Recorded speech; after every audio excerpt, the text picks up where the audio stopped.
Alam mo ba kung ano ang ibig sabihin kapag mataas ang creatinine level mo? Marami ang natatakot kapag naririnig ang salitang creatinine. Pero ano nga ba talaga ang epekto nito sa katawan natin? Ako, personally, gusto kong linawin ito para sa'yo, step by step. Ang creatinine ay isang dumi na nanggagaling sa mga muscles natin tuwing ginagamit natin ang katawan.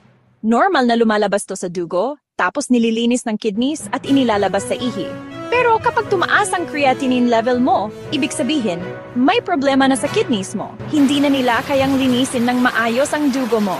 Ano ang mga epekto nito? Una, pwedeng makaramdam ka ng panghihina at pagkapagod. Pangalawa, pwedeng mamaga ang paa. Pangalawa, pwedeng mamaga ang kamay.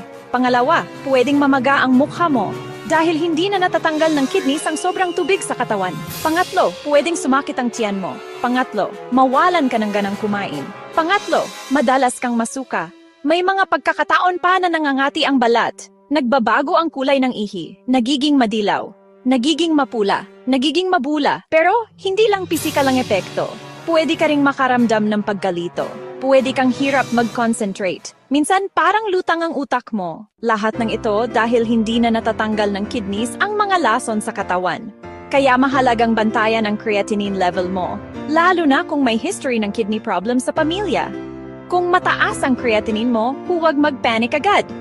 Kumonsulta ka agad sa doktor para malaman ang sanhi at tamang gamutan. Pwede pang bumaba ang creatinine level mo kung maagapan, lalo na kung lifestyle lang ang dahilan, tulad ng sobrang pagkain ng maalat, pag-inom ng gamot na nakakasira ng kidneys, o kakulangan sa tubig. Simple lang alagaan ang kidneys mo. Uminom ng sapat na tubig. Iwasan ang sobrang alat at unhealthy foods. Regular na magpatingin sa doktor. Sana nakatulong ito para mas maintindihan mo ang epekto ng mataas na creatinine. Tandaan, ang kalusugan ay kayamanan. Huwag kalimutang mag-subscribe para sa iba pang health tip.